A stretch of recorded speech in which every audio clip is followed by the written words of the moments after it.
Antônio. Em Contexto. As notícias contextualizadas, cultura, política e cidadania.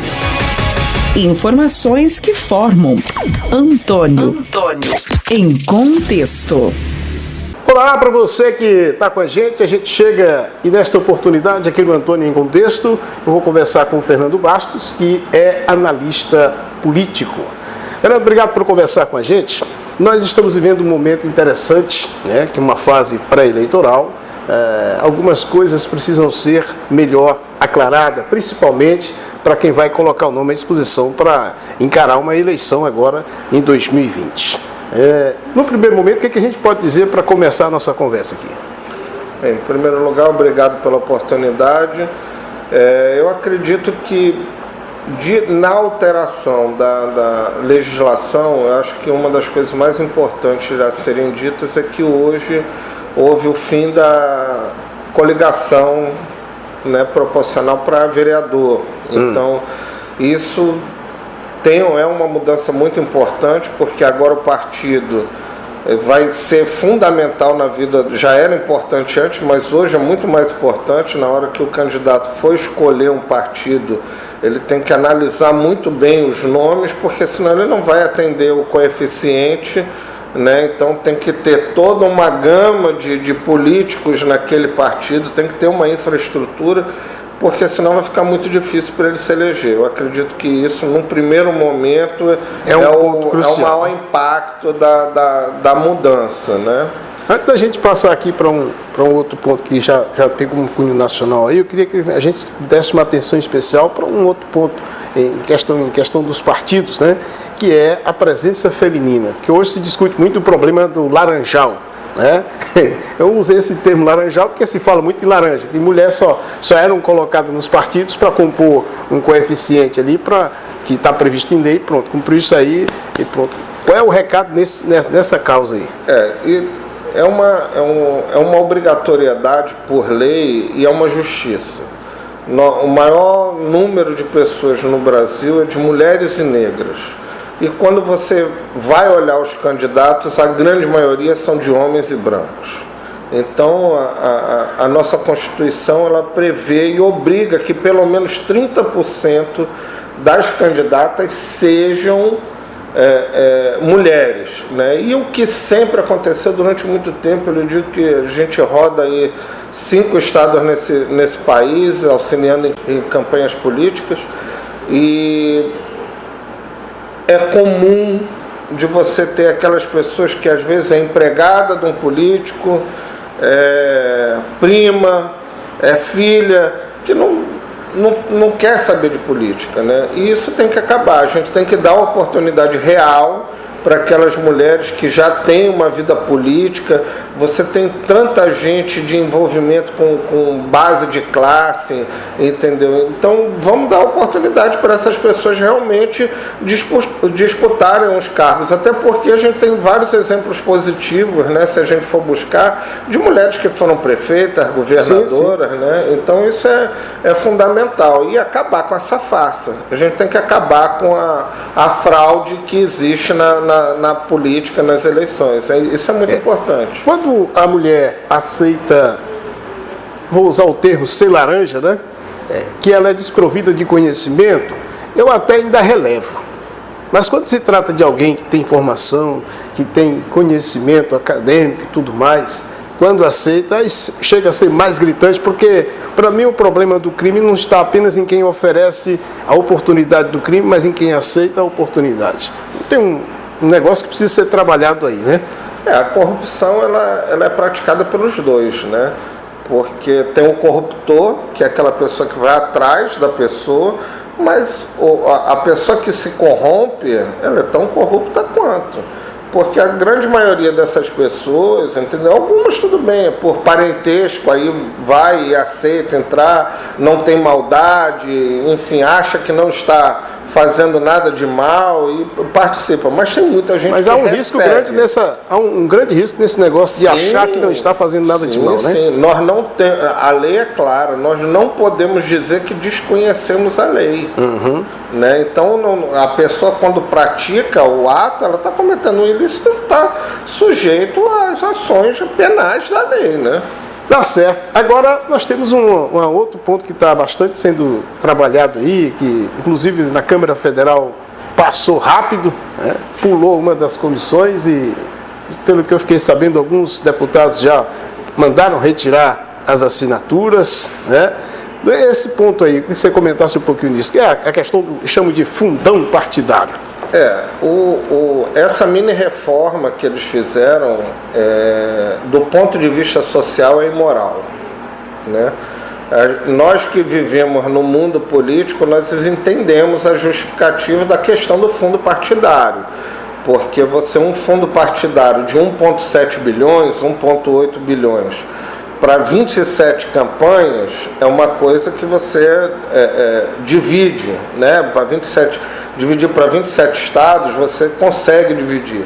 Agora, quando você pega esse valor para dividir por 5 mil municípios, realmente é uma coisa mais difícil, é menos dinheiro, só que nós temos que entender o momento que o país também está vivendo, que não tem condição de gastar isso. Se você corta o dinheiro da educação, como é que você vai aumentar, triplicar quase o dinheiro para a política, né? Para uma campanha política? Então, isso foi uma coisa que mobilizou a população. Foram milhões e milhões de abaixo-assinados, né? Assinaturas do Brasil inteiro, numa velocidade absurda, porque a Câmara aprovou isso no apagar das luzes e tinham verdadeiros absurdos. A questão do fundo partidário, eu nem acredito que seja o maior absurdo, mas o grande absurdo era você colocar que o governo, né, o Estado, teria que pagar, por exemplo, o advogado para o político criminoso que cometesse um crime. Isso estava no pacote. Estava no papel. Foi essa que passou no apagar das luzes, pulando inclusive comissão. E aí o senador Everton Rocha, que é um político experiente, que eu respeito, ele quis que fosse votado sem passar pela Comissão de Constituição e Justiça do Senado, que é um outro absurdo. Aí foi, né? Porque... E tem que passar, porque com certeza seria vetado, porque tinham várias inconstitucionalidades, né? Então, mas graças a Deus prevaleceu o bom senso. No final, o próprio relator, o Everton, voltou atrás com a opinião inicial e foi retirado da pauta. Praticamente vai ser 100% rejeitado pelo que os congressistas têm dito, né? Então, tranquiliza um pouco a sociedade, porque nós vivemos um momento onde nós queremos uma legislação, né, mais justa, né, mais voltada para a seriedade, né, um governo administrativo mais austero, né, com menos gasto, porque a população toda vez é que se sacrifica, né? Agora, a gente percebe também que as redes sociais deram um pontapé bacana nessa mudança de comportamento lá em Brasília, né? Porque a gente vê que os deputados, exemplo aqui da Câmara, você está transmitindo ao vivo, o deputado está fazendo uma selfie-reportagem rápida e, mesmo no apagar das luzes, quando acendeu as luzes, aí disse, não, peraí, agora é hora de fazer os acertos, porque a pressão veio de todos os ângulos, né? Isso também teve um papel, porque não foi bondade também do recuo, né? A rede social foi fundamental e é fundamental. Hoje, nós nos manifestamos pelas redes sociais, por meio desses abaixo-assinados digitais que tem nas redes sociais. Isso é fundamental para mudar a opinião dos nossos representantes, porque eles vão lá e olham. 40 milhões de assinatura, eu vou votar a favor disso. Exato. Então, quer dizer, não tem como. Eles não votam porque é suicídio político. Então, as redes sociais são fundamentais. É importante que a população se conscientize de que o poder está na mão dela, O poder emana do povo. Nós é que elegemos os candidatos, os políticos. Então a gente tem que ter a noção do nosso poder que nós temos. Então é fundamental essa manifestação nas redes sociais, as hashtags que são criadas, entendeu? Então é fundamental isso. Você vê o Cajuru, ele se manifestou o tempo todo, vota, ele cria uma enquete de como que o eleitorado dele quer que ele vote. Isso aí é uma mudança muito interessante grande dele, né? Porque antes do pessoal, enquanto está discutindo, ele já coloca a enquete e quando ele vota, ele já vota sustentado pela opinião pública, né? É isso, é uma forma de você, pode não ser a melhor forma, mas é uma forma de você respeitar quem votou em você. Lógico que é possível ter uma fraude ou outra, uma coisa, né? Mas é uma forma de você dar um retorno, mas né, a redução, mas a possibilidade é menor, né? Está um pouco mais transparente na votação, né? Eu quero lhe agradecer por conversar com a gente, queria que a gente fechasse nossa conversa aqui, um detalhe, para quem está aí agora. Porque assim, muita gente é convidada, as pessoas dizem assim, olha, você que sonha em ser vereador, você que sonha em entrar para a vida pública, venha para cá, venha para esse partido, que esse partido acolhe você. Qual é o recado, qual é a dica especial aqui para quem está querendo entrar nesse negócio aqui? Eu acredito que o importante da pessoa que quer entrar na vida pública, a primeira coisa é você ter um projeto para a sua comunidade, né? O vereador ele vai criar leis para a sua comunidade. Ele não é só, tem que deixar essa coisa de ser vereador de pedir asfalto, vereador de pedir ambulância, vereador tem que começar a realmente legislar em prol da comunidade. Eu acredito tem que sair da fase de facilitador para legislador. Exatamente. Eu acredito que a primeira coisa seja isso. Mas na hora de ingressar no partido, primeiro ir buscar a história do partido, isso é fundamental, ver qual é o histórico e ver se a linha ideológica do partido é compatível com a sua, porque você vê, às vezes você ouve uma pessoa dentro de um partido que tem uma linha ideológica e uma pessoa dentro daquele partido destoando e acaba saindo do partido depois. Então você analisar a história do partido e a linha ideológica do partido para fazer a sua escolha. E a outra questão fundamental é ver também quem são as pessoas que estão ali fazendo parte naquele partido, né, para poder aumentar as suas chances. É uma conta matemática. Ele pode ser o mais votado, mas se o partido não atender o coeficiente eleitoral, ele não entra. Então é importante ele olhar. Queria que a gente detalhasse aqui, você com seu conhecimento, sua experiência, exatamente esse ponto, né? Porque a gente fala, quando tinha as coligações político-partidárias entre os partidos, aí às vezes o cara assumia o cargo, tirando 600, 700 votos, no caso, para vereador, e outro que da mesma sigla, embora tivesse tirado individualmente mais votos, mas não ia porque dava esse contraponto aí. Agora, com o fim das coligações partidárias, como é que se encaixa aí para quem vota mais, como é que fica o resultado final? O princípio é praticamente o mesmo. O que muda é que antes você podia juntar 10 partidos. 10 partidos. Um exemplo, você juntava vários partidos e o somatório de todos aqueles era feito visto o coeficiente eleitoral e de acordo com o somatório de todos aqueles, você via quantas vagas aquela coligação tinha. E os mais votados daquela coligação entravam. Aí o que acontecia? Quando você tinha dessa forma, poderia acontecer 10 partidos, eu tenho 100 pessoas, alcançamos 10 mil votos, então eu tenho 3 vagas. Então entrava um que tivesse, por exemplo, 1000 votos, um outro com 800 e de repente entrava um com 200 votos. Uhum. E aí um outro político num outro partido tinha 2.000 votos e não entrava. Porque o coeficiente eleitoral não foi atendido e a facilidade da coligação beneficiava o que não tinha tantos votos, né? E agora não. Cada partido vai ter que gerar o seu coeficiente eleitoral para poder alcançar o número de vagas, né? O que mudou é isso. Ficou um pouco mais justo, mas eu acredito que o que a sociedade realmente quer é que seja de acordo com o voto direto.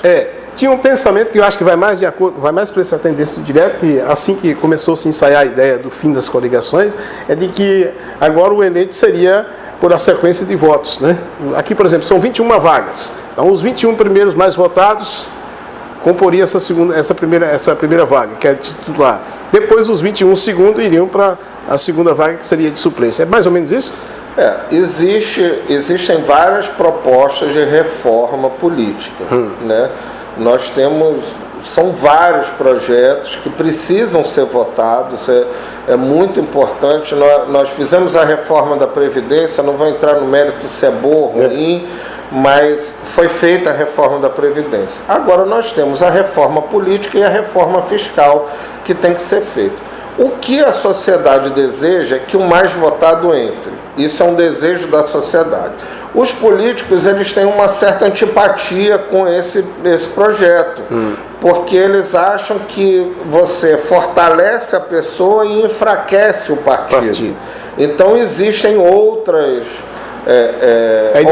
sugestões para mesclar isso. Tem a questão do voto distrital, tem muita coisa aí, mas isso ainda não foi votado. A gente tem que esperar.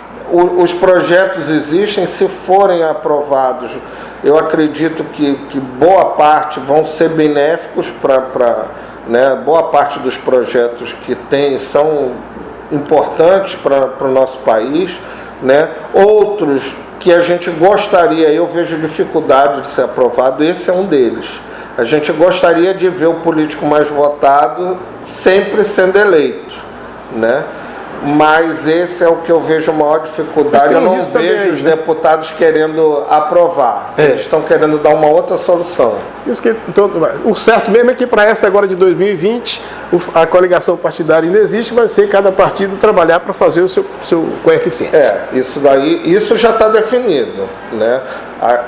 As regras para a eleição ainda serão definidas o TSE com certeza vai lançar uma série de resoluções, toda eleição eles fazem isso, então ele ainda tem que colocar, ainda está dentro do prazo para ele colocar essas resoluções. A própria Câmara tem coisa que estão votando, o Senado que está votando, mas eu acredito que não venha nada importante de mudança para essa eleição. Para essa eleição não. Eu acho que encerrou aí com essa mini reforma aí que foi aprovada. Fala aí, vamos encerrar nossa conversa aqui. Eu queria que você se dirigisse à comunidade, quem quiser convidar você, sua representatividade, para levar uma conversa mais ampla, né, uma informação mais ampla, seja partidos políticos, seja a própria comunidade que se interessa em ter um debate mais aprofundado sobre essa linha de pensamento que a gente tratou aqui. Fique à vontade para se dirigir e colocar à disposição os contatos. Eu me coloco à inteira disposição da população, né? Nós temos um canal no YouTube, Fernando Bastos, onde a gente aborda temas de como conduzir uma campanha eleitoral, o que é importante você ter na formulação da sua coordenação de campanha, várias questões técnicas voltadas para o político. Nós temos um site na internet que é o www.emetinstituto.com.br, que nós também temos vários vídeos, literatura na parte de serviços, né? Tem muita literatura gratuita que a gente coloca e a gente se coloca à disposição para qualquer candidato que queira assessoria, tanto na parte de realização de pesquisas eleitorais, como parte de coordenação de campanha ou marketing político. A gente se coloca à disposição para ajudar no que for possível. E eu agradeço a oportunidade. E o fuxiqueiro que a gente chama o WhatsApp, pode disponibilizar aí? O WhatsApp é o 99, né? 9112-7890 e bota o 9 na frente, né? 9112-7890. Daí, tá dado o recado, e é por aqui que a gente conclui nossa conversa. Informações que formam Antônio em Contexto.